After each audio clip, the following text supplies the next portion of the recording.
kulanti wacan oo wanaagsan daawadayaal ku soo dhawaada daawashada barnaamij gaar oo aanu ka diyaarinay kulan ay soo qaban qaabisay jaamacadda Armas University ee magaalada Hargeysa oo ay ugu magac dartay kulanka hibooyinka iyo hal-abuurka ardayga isla markaasna lagu soo bandhigay waxyaabaha hibooyinka Rabbi subhanahu wa ta'ala uu gaarka uga dhigay ardayda kala gedisan ee jaamacaddaasi dhigata iyo sidoo kale dhaqanka u gaarka ah Soomaalida ee soo jireenka ah iyo cuntooyinka dhaqanka ah ee Soomaalida iyo sidoo kale dhaqanka dalka Yemen u gaarka ah iyo cuntooyinkooda dhaqanka ku saleysan ee dalka Yemen u gaara ana kulankan ka soo qayb galay jaaliyada dalka Yemen ee ku sugan gudaha Soomaaliland kuwaas oo ku soo bandhigay ciyaaraha hidaha iyo dhaqanka ee ay gaarka u leeyihiin dalka Yemen iyo sidoo kale cuntooyinkooda dhaqamiyanka ah ee gaarka u ah dalka Yemen halka sidoo kale ay ku soo bandhigeen Soomaaliduna ciyaaraha hidaha iyo dhaqanka ah ee Soomaalida iyo cuntooyinka dhaqanka ku saleysan ee Soomaalida iyo sidoo kale suugaanyahano kala gedisan oo ay tiriyeen labada dhinac oo mid waliba uu ku faanayo dhaqankiisa u gaarka munaasabaddan ayaa waxaa ka soo qayb galay maamulka mas'uuliyiinta iyo badi ardayda jaamacadda Armas iyo sidoo kale jaaliyada Yemen iyo dadweyne kale oo tiro badan waxaana ay munaasabadaasi u bilaabantay sidan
maanta iyo xalay toole ma ahaan doonto haddii la yiraahdo maalinta kaliya ugu horeysay ee ugu dambeysay ee soo bandhigana hibooyinka ardayga Ilaahay siiyay ee jaamacadda Armas ardayda dhigata ama kuwii ka baxay aado ama kuwii jooga aadani maamulku waxay noo ballan qaadayaan sanad kasta inaan mar qabsano xafladda caynkan oo kala oo aan ku soo bandhigi doono hibooyinka ardayga Ilaahay siiyay هذه لا يودايقين أسلوبتي هو يدي هرمود بندقان وهاي وضمع سنتين دمانتين مدوشة إنه عاود شوقنا ومدوشة عاد كوقروح بدن ودقن كانوا بلاي روحانتو وحن كله بسنة هاي دقن كي ولو ده عن ليجش كي دقن كودد كده لينتين راعي مكلو مسي دقن كي هذانا ستيل هاستن مركين نقادنا وين إنه برور كنا قناينو دارنا إن قيمها دقن كانوا لها وعادوا سري كل واحد بدن يدين مديري وحان دقن كفانسنا هاي عاد بنو شعلاي دقن كيجا عاد بدو تعيشين لك واحد مودين إنه كي رجع مني marka laba nin baa wada qaylay moogtay markaa midkood baa hadal badnaa waa musuwe koba sheeko faniyu ka sheekay tana ka sheekanaya oo kale kii kale markaa uu mirqaamay oo hadal kama soo baxayo waa silent mode baa ku xidhan saaxiibkii markaa sheeku ka sheekaya waxaasaa dhacay waxaasaa suu qoslaa isaga moogtay balaa kalima qorsli karayee wuxuu yidhaahdaa halkaa qosol baa ku jira insha allah waxaan filanayaa inaad dhammaantiina aad ii wada fahantaan okay hadda ka hor 2016kii anagu Hargeysa joogno waxaa dhacday mid Yemani ah oo Yemen ka soo barakacay wuxuu tagay koonfurta Soomaaliya sida dhammaan aan ognahay qolada koonfurta waa qolo iska hadal jilcan ma aha sida Somaliland waayo dhammaan waxaan garanaynaa Somaliland waxaan leenahay wariyaha waxaan ku yidhi marka cunugan wuxuu jiray 17 years old wuxuu koonfurta wuxuuna u socday Yemen wuxuu lahaa exam oo form 3 markaas airportkan tagnay Hargeysa airportka xigaal waan soo dhaweynay waxaan geynay istaankan Berbera oo ku yaalo Dr. Saleyman markaan istaankii gaarigiina hadi markoo koray lacagtii aan u bixiyay qoladii gaarigu aniga waan iska soo laabtay markaan imaado masaajidka Cali Makaan inankii ay soo garaacay Yemani wuxuu ugu yidhi yaa Maxamed warfubuni asoonayo wuxuu leeyahay qoladii way garaacay igu soo dhaqso markaas waxaan ka xaray Cali Makaan waxaan tagay istaankii waxaan tagay tiyaatarka gaariga halkaas istaajiyay markaas waxaan ku yidhi ninka gaariga kaheena dareewalkii waryaah ninkii maxaa ka doonays markaas wuxuu war sheekhu alla ma taqaana waxaan ku yidhi ha war kaalay inankan waxaan ku yidhi waryaah lacagti miyay kuu soo celiyeen asagoo sidaas leh waryaah lacagti miyay kuu soo celiyeen markaas inankii Yemaniga ku naxay markaas yidhi la markaas waxaan ku yidhi Axmedow ninkii wuxuu ku leeyahay 1 2 3 hay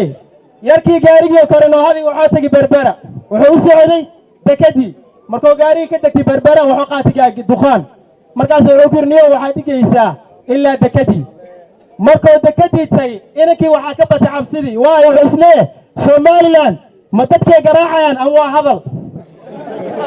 markaas wuxuu soo bixiyey $100 iyo 20,000 shilin markaas soo saaray wuxuu ninkii taksiila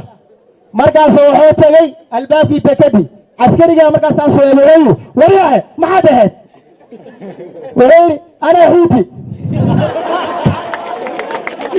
wuxuu inoo yiraahdo anigu waxaan ahay qaxooti markaas askariga darbaax la dhacay yarkii wuxuu leeyahay wallahi ana xuuti askariga wuxuu muxuu tiraahdaa war naga tag tan waa qodob sheekada labaad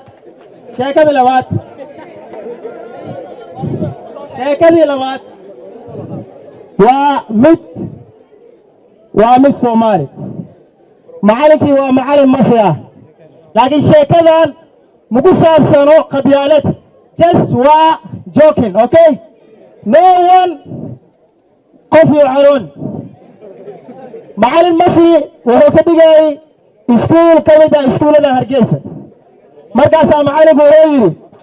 اليوم سأسأل كل واحد ما قبيلته فانتين ما انتو حويدين انه بلفتو كدشي مركز وحو ايوه او عيد قلعه مركز وحو انت يا فلان ما قبيلتك هناك عيد قلعه غيري يا استاذ قبيلتي داخل التراب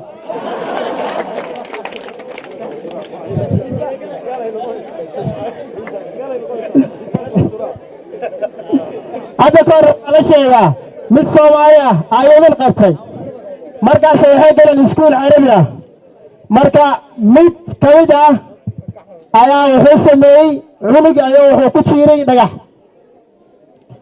مركز نجي يكون مفتي معلق يوتي وغيري معلنو إبراهيم وهو يبي شيء ردقة مركز معلق وعيري إيش معلق هو عربي متكلم وعيري كله كبر أنا أقرأ عربي مركز وعيري يا أستاذ إن إبراهيم ترميهم بحجارة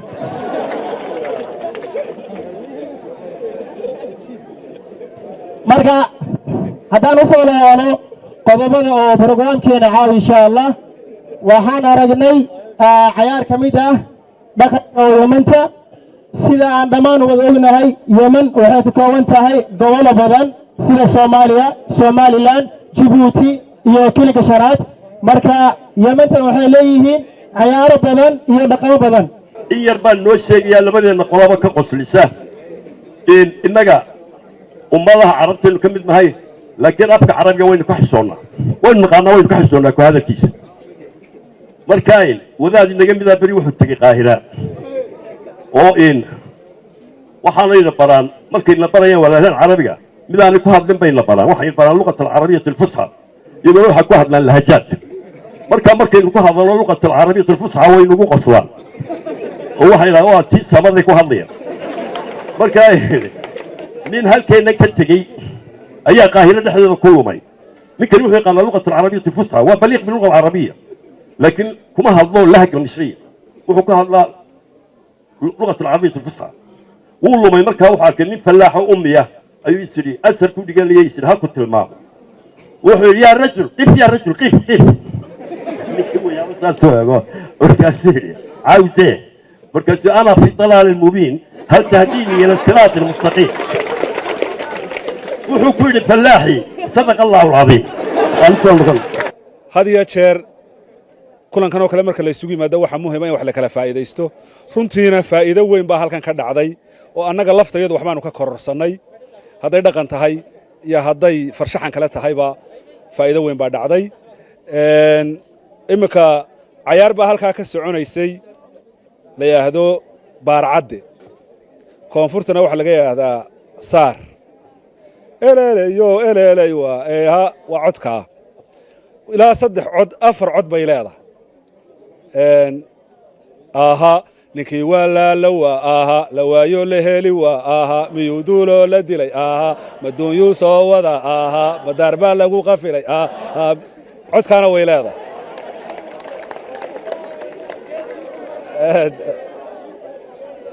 وعد كان ويلاده هاي waxay caan ku tahay ciyaartaasi oo kale oo ayna cajaa'iba oo ciyaartaasi caan ku tahay ciyaartaas dadka ciyaara ninku wuu waalan jiray wuu waalanaya ninku markuu waasho ul buu qaadanaya ama shaabuug guryuhu galaya habluhu la soo dhacaya shaabuuga wuxuu oranayaa ciyaar ha lay tumo marka xataa inanta hooyadeed way taqaanaa mar hadduu waalan yahay hebel ka reebi maysa inanta dabadeetana ciyaartaasaa loo tumayaa ciyaartaa marka loo tumo ciyaartaa marka loo tumo uu ka boodo ayuu dhididayaa dabeetana saarkii baa ka soo degaya dabeetana markaasaa la odhanayaa